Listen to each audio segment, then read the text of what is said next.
नमस्कार मित्रों, जय श्री कृष्ण। मित्रों, आज हम श्री भगवत गीता का अध्याय 6 लेकर आए हैं। श्री भगवान कृष्ण बोले कि हे अर्जुन, जिसकी कर्म फल में आसक्ति नहीं है, कर्मों को करता है, वही सन्यासी और योगी है। और जिसने हवन आदि लौकिक कर्म छोड़ दिए हैं, वह योगी है। हे अर्जुन, जिसको सन्यासी कहते हैं, उसी को कर्म योगी जानो, क्योंकि संकल्पों के त्याग के बिना कोई योगी नहीं हो सकता। और जो मुनि योग प्राप्ति की इच्छा रखते हैं, उनके लिए उसका साधन कर्म ही है। उनके योगी होने पर उनका ज्ञान पूर्ण होने का धन चित्त का समाधान है। जब मनुष्य विषय और कर्मों की आसक्ति से छूट गया और संपूर्ण वासनाओं को उसने त्याग दिया, उसी समय वह योग रूढ़ कहा जाता है। उसने मन स्वाधीन कर लिया, वह स्वयं अपना हितकारी है। और जिसने विवेक का त्याग किया, वह स्वयं ही अपना शत्रु है। मन को जीतने वाले शांत स्वभाव मनुष्य की आत्मसीत, उष्ण, सुख, दुख, मान और अपमान इनके होने पर भी अत्यंत स्थिर रहती है। जिसने ज्ञान विज्ञान से अपने अंतःकरण को तृप्त कर लिया है, जो निर्विकार हो गया है, तथा जिसने अपनी इंद्रियों को वश में कर लिया है, जो मिट्टी, पत्थर और सोने को एक जैसा समझते हैं, वही योगी कहलाता है। सुहृद, मित्र, द्वेषी, मध्यस्थ, द्वेष करने योग्य, बंधु वर्ग और साधु और पापी, इन सब में जो समान दृष्टि रखता है, वह श्रेष्ठ है। योगी पुरुष को मन और आत्मा अपने वश में करके वासनाएं और समस्त प्रपंचों को त्याग कर किसी एकांत स्थान में पहले कुश और उसके ऊपर मृगादि का चर्म और उसके ऊपर वस्त्र बिछावे। स्थान ना तो बहुत ऊंचा हो और न बहुत नीचा हो, उसी पर मन को एकाग्र करके चित्त और इंद्रियों को रोक कर बैठना चाहिए। आत्म शुद्धि के लिए योग करना चाहिए। शरीर, मस्तक और गर्दन को सम करके अचल होकर स्थिर होकर अपनी नाक के अग्रभाग को देखता हुआ सब दिशाओं से अपनी दृष्टि हटाए रखे। भय रहित होकर शांत चित्त से ब्रह्मचर्य व्रत पालन कर मन को रोककर मुझ में लीन हो मन योग में लगावे। इस प्रकार मन को वश में करने वाले योगी को निरंतर योगाभ्यास करते रहने से मुझ में रहने वाली अंत में निर्वाण अर्थात मेरे स्वरूप में लीन करने वाली शांति प्राप्त होती है। हे अर्जुन, जो अधिक भोजन खाता है और या अनेक दिन उपवास करता है और या बहुत सोता है या जागता है, उसको योग प्राप्त नहीं होता। जो उपयुक्त आहार और विहार करता है, कर्मों का योग रीति से पालन करता है, जो यथा समय सोता है और यथा समय जागता है, योग ऐसे पुरुष का दुख मिटा देता है। तब संयम को प्राप्त हुआ चित्त अपने आत्मा में ही स्थिर हो जाता है और सब कामनाओं से निर्वृत्त हो जाता है। तभी योगी पद पा जाता है। जिस प्रकार वायु रहित स्थान में रखा हुआ दीपक चलायमान नहीं होता, उसी प्रकार योगी अपने चित्त को निश्चल रखकर उसका संयम करता है और अंतःकरण की समाधि लगाता है।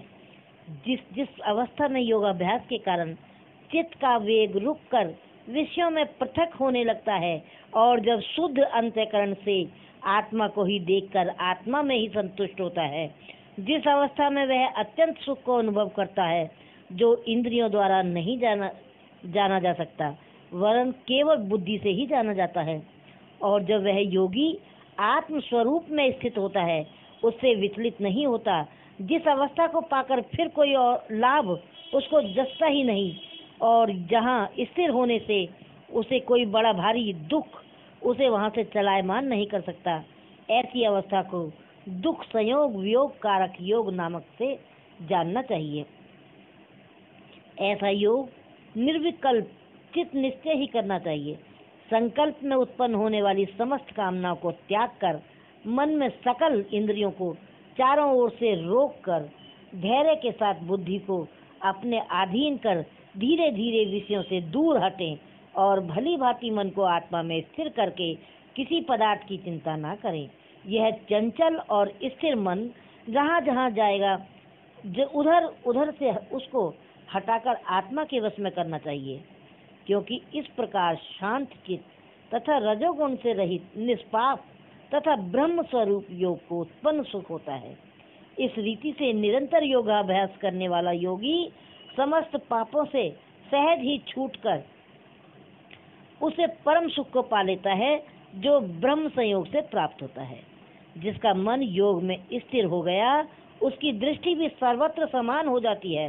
वह सब प्राणियों को अपने को और अपने मन में सब प्राणियों को देखता है। जो सब में मुझको तथा मुझ में सबको देखता है, उससे मैं अलग नहीं रहता और मुझसे वह अलग नहीं रहता।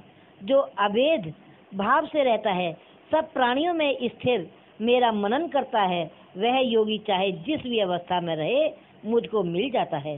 हे अर्जुन, जो समस्त प्राणियों के दुख सुख और सबको समभाव से देखता है, वही श्रेष्ठ योगी है। अर्जुन ने कहा कि हे मधुसूदन, आपने जो यह योग सिखाया है कि सबको अपने समान देखें, सो मन के चंचल होने के कारण मैं अपने में यह नहीं देखता। हे कृष्ण, हे प्रभु, चंचल मन तो बड़ा ही हठी और पराक्रमी और दृढ़ है। इसको अधीन रखना तो मुझे वायु को बांधे रखने के समान ही प्रतीत होता है। भगवान श्री कृष्ण ने कहा कि हाँ हे महाभाव, इसमें संदेह नहीं कि मन अति चंचल है और इसे वश में करना भी अति कठिन है। तो इसे अभ्यास और वैराग्य से अधीन कर लिया जा सकता है। जिसका मन वश में नहीं, उसको योग अत्यंत दुर्लभ है, ऐसा मेरा मानना है। परंतु मन को वश में करने वाले प्रयत्न करते रहने से उपाय द्वारा इस योग को प्राप्त कर सकते हैं।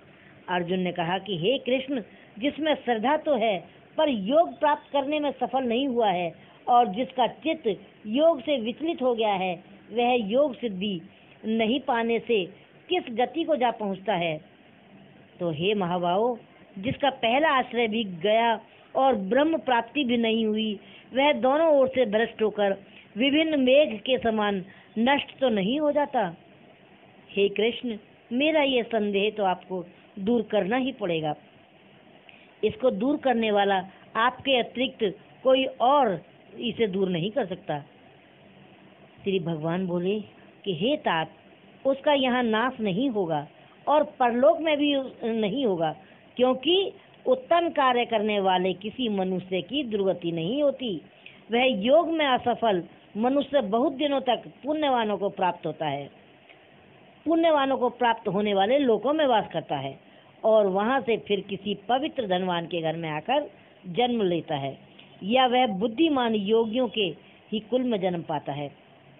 इस प्रकार का जन्म पाना भी इस लोक में बड़ा दुर्लभ है। हे कुरुनंदन, यह योगियों के वंश में जन्म लेकर पूर्व जन्म के बुद्धि संस्कार अर्थात आत्मज्ञान को पाता है और उससे अधिक सिद्धि के लिए यत्न करता है। पूर्व जन्म में किए योगाभ्यास के बल से अनेक विघ्नों के पड़ने पर भी मोक्ष को प्राप्त होता है। योग की यदि केवल इच्छा ही हो तो भी पुरुष शब्द ब्रह्म के पार जा पहुंचता है। बड़े श्रम और यत्न से जो योगाभ्यास करता है, वह पापों से शुद्ध होकर अनेक जन्मों में प्रयत्न परिश्रम करके सफल होता है और परम गति को पाता है। बड़े बड़े तपस्वियों से योगी श्रेष्ठ हैं। इसलिए हे अर्जुन, तुम योगी बनो, केवल मुझ में ही मन लगाकर मेरी प्राप्ति के लिए जो मेरा भजन करता है, उसको समस्त योगियों के मध्य मैंने अत्यंत श्रेष्ठ माना है। जय श्री कृष्णा।